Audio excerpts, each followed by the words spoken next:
Alright, so on to part 2 of Extreme Rules. Ooh, extreme. Extreme. Fourth match we're going to talk about is a match that was just made on SmackDown tonight.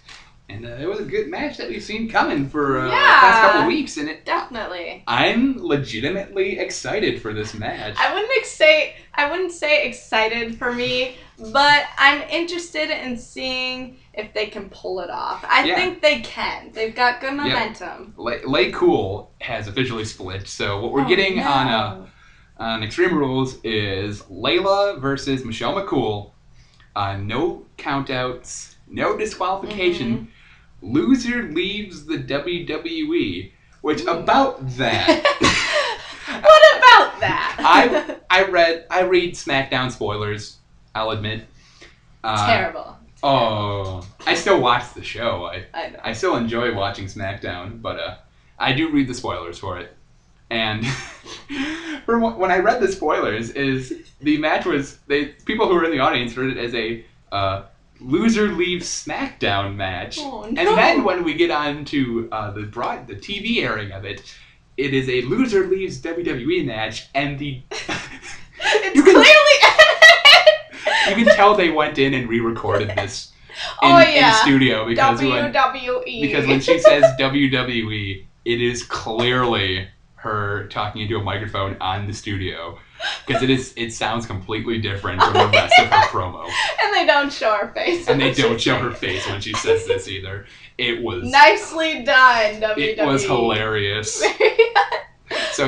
So they're raising the stakes on this a bit. Oh no, one of them's leaving for good. Yeah, right. We saw how Dolph Ziggler getting fired ended up. Yeah, we'll see. And considering how they're they kind of have an in with Vicky Guerrero, which actually makes my pick for this match even more clear. Yeah, yeah, that's true. I was going to pick her anyway, but we'll get to that in a minute. But considering they're in with Vicky Guerrero, they have whoever loses this match is going to go on to Raw. Yeah. Within the month. Probably. I'm kind of legitimately excited for this match because Lay Cool has been taking bumps. Yeah, well, the previews that we got on SmackDown tonight, it was pretty brutal. They were throwing each other in the ring, and oh my gosh. And then, as we were talking about before in our talk about the WWE draft, is on Raw they were sending Michelle McCool over the announce table, and they were smacking each other in the barricade, and This is the best action. Yeah, this is Divas. the best diva action I've seen in months. Honestly, it seems pretty legit. I think this is actually going to be a pretty brutal match for divas. I've always known that Michelle McCool can wrestle. She's decent. Yeah, she's in the upper echelon of diva wrestlers, and Layla's not bad. She's not terrible. She's always been in the shadows of Michelle, so this is probably the best. With Layla, Layla's the one who turned face in this breakup, and basically all I can say about that, I think it's going to be a nice match. I think it's going to be like a nice, a long Divas match, actually. I think this might be, given the stipulation, I could see this being an 8 to 10 minute match. 10 minutes, yeah. Which is far more than they normally give Divas. Well, if they put on a good show, I'd be happy to watch it. And I think this is going to be a pretty good match. I'm going to take Layla to win this. Yeah, I think you're probably right. Michelle's, she's had her push for a long time. Yeah, I think with Layla being the one who turned face in this, I think giving her a win gets her some nice momentum. Yeah. And also, Vicky Guerrero was out to still heel, and I was talking about the Vicky Guerrero connection. So if Michelle loses and is fired from the WWE, she's got the much easier in because you can just say, "Oh, Vicky Guerrero got her back." And I could see Michelle on Raw a lot more than I could see her on SmackDown. Which brings up another thing I want to bring about why I think Michelle might be losing this and going to Raw. For those of you who don't know, Michelle is the real life wife of the Undertaker. And I knew that. And from what I heard is. This is just some backstage talk, but when Undertaker comes back, there's talk that he's most likely going to be appearing on Raw because they want to continue his feud with Triple H. So I think it makes sense to if they can keep the couple together and move them both over to Raw. That's fair. I think that's some backstage politics stuff, which you never know if it's relevant to what's going on, but yeah. It's interesting fact to it. I think Layla's going to win this match. Yeah, Layla for the win for me. She needs that good push. All right, so the next match we're going to talk about is the World Heavyweight Championship match. Woo, I'm excited. Christian versus Alberto Del Rio. Del Rio needs to be avenged. And, well, this match is interesting for me because of the 5 competitors in the 2 world title matches, 4 are on Raw and 1 is on SmackDown. If Christian does not win this match, both of the world titles will be on Raw. Makes you think, doesn't it? It makes you think. And I mean, I like Christian a lot. I do too. Yes, you can say he would not be in this position if not for Edge's retirement. And if he wins this title, that's going to be what a lot of people will say. They'll say that he won this because of Edge retiring. More so than the fact that WWE was high on him, that they wanted to push him. Yeah. He'll be more the I can see that. More the benefit of circumstance. The beneficiary of Edge's retirement. But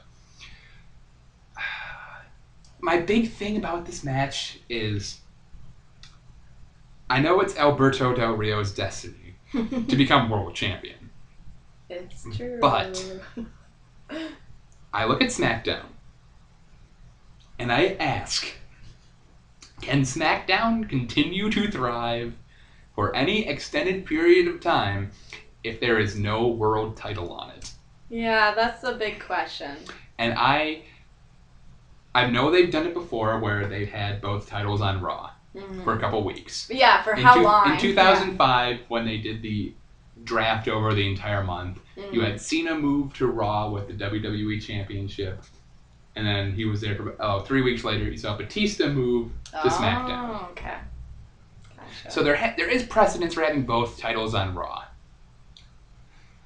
But why? But that was a different time, and I think there was definitely SmackDown was a bit of a stronger show then. Yeah, definitely. I just don't really know. Especially with Orton over on SmackDown, how long can he stay out of the title run? And if Del Rio wins and takes the title over to Raw, which I'm hoping, I'm wondering how long they'll be able to do it if both titles are on Raw.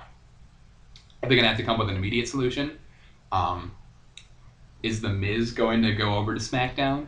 Because that was something that when they talked about having one of the things about having the draft rushed and because of the Edge retirement is and this is again backstage talk, is their original plan is they were thinking about having the draft in June, at which time they would move Del Rio with the World Heavyweight Championship to Raw and The Miz with the WWE Championship to SmackDown.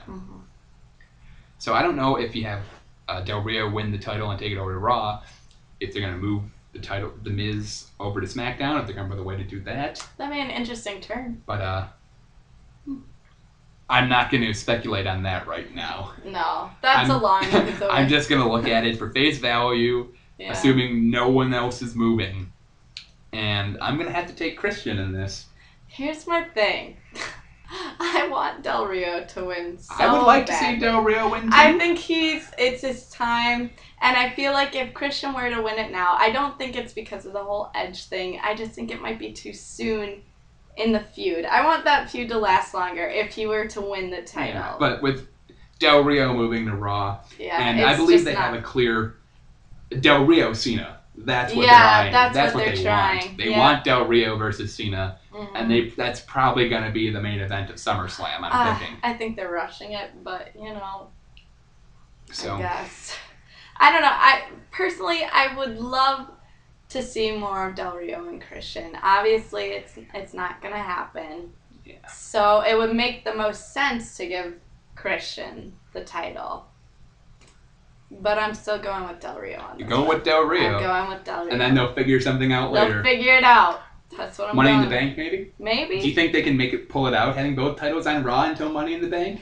I wouldn't be surprised if they finagle something that one of the champions gets moved over to SmackDown. I wouldn't be surprised. To be the Miz. Yeah, I wouldn't be surprised. I would welcome the Miz to SmackDown, honestly. So he could Alex Riley stepping out of Miz's shadow. That was short-lived. For a week. Yay! All right, so we're on to the main event, or at least what will be the main event. I'm pretty sure this is going to be the main event of the night. It has to be. The triple It's threat Cena. steel cage match: The Miz versus John Cena versus John Morrison. Not R-Truth. Oh, R-Truth is going to play into this match. Oh, I think. for sure. Oh, they would not be playing him up. The John Morrison R-Truth feud, I believe, is going to get big legs at this, because I can see R-Truth interfering and costing Morrison the title. It would have been cool if he interfered on behalf, well, not on behalf, if he interfered against Cena, too. Because I thought they did have some sort of a build-up for that when he originally was scheduled to be in the matchup. But. Yeah, and when I look at this, R-Truth, they gave him the heel turn. I think they're going to give him a lot of run with it. And he's been feuding with Morrison, so this is going to be the big one. He's going to find a way to cost Morrison the match, because you're going to have Miz and Cena are definitely just going to be going at each other during this. Yeah. And then I think that's going to be Morrison. It's like you're going to have Miz and Cena canceling each other out, and then Morrison's going to go up to the top of the cage, and then R-Truth is going to be there, and he's just going to screw over Morrison He's the dark somehow. horse, so it would make the most sense to have the two mid-carders feud for a while. Yep. And then you can kind of play that up and see where that goes. See if one of them gets really much over from it. Yeah, and I think R-Truth could really... he could benefit the most from this heel turn in the push. Yeah. That's for sure. Because he was somewhat over with the crowd as a face, but no one really took him seriously. I didn't. Whenever he came out, I was like, really? R-Truth? No. Yeah. No. So I guess we're going to wrap this up. Truth, pretty much awesome. Yeah, so we're going to wrap this up pretty quickly, but I guess my main thing I want to think about with this is who has places they can go logically after this. Yeah. I think, all right, the Miz-Cena feud, I think, needs to end soon. It does. I think this is going to be the blow-off for it.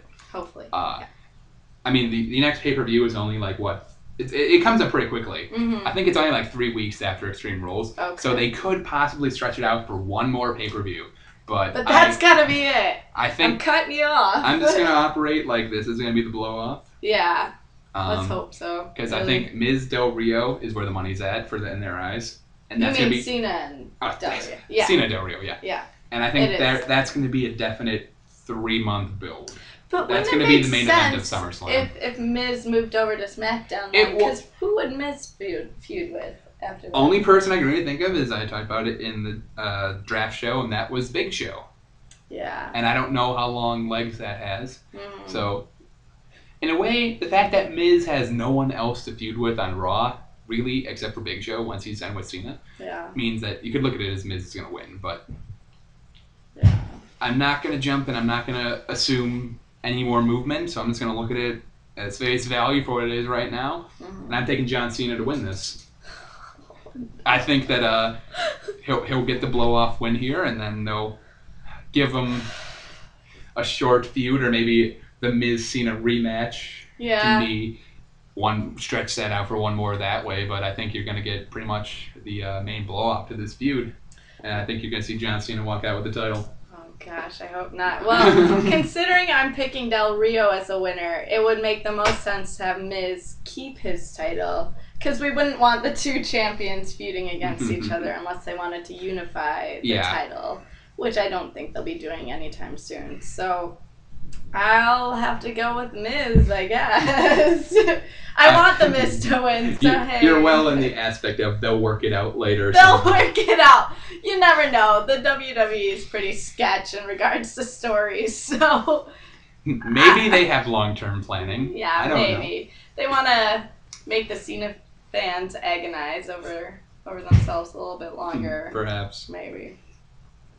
All right, so that's our thoughts on Extreme Rules. Again, I'm taking, just to recap my picks, I'm taking Rhodes, Orton, Lawler and Ross, Layla, Christian, and Cena.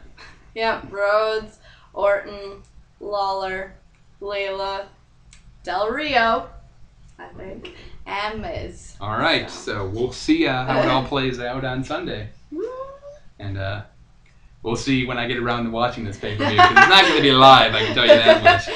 I'm We'll not going to figure that out. I'm not going to pay the $45 to see this. No. We'll see if it's a good Definitely. show. Maybe it'll be a DVD collection at some Yeah, point. exactly. All right. Well, thank you for tuning in, We're out. and we're getting out in just under 15 minutes.